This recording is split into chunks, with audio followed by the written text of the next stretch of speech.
எப்படியெல்லாம் இந்த விரல்களை வந்து பேர் சொல்லலாம் அப்படின்னு படிக்க போறோம். தமிழ்ல வந்து இது என்னன்னு சொல்றோம்? கட்டை விரல். என்னன்னு சொல்றோம் இத?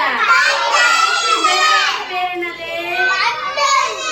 ஆள்காட்டி விரல். இந்த விரலுக்கு பேர் என்னது?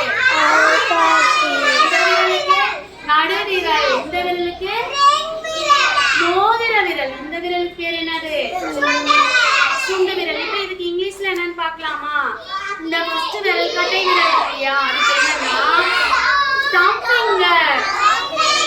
என்ன finger இதுக்கு பேரு? thumb காட்டு. thumb finger. அடுத்த விரலுக்கு பேர் என்னன்னா index finger. இந்த ஃபிங்கர் பேர் என்னது? index finger. இந்த நடுவிரல் இருக்கு இல்லையா, இது வந்து middle finger. இந்த விரலுக்கு பேர் என்னது? show your middle finger. middle finger. next இந்த விரலுக்கு பேர் என்னப்பா? இந்த ஃபிங்கருக்கு ring finger. show your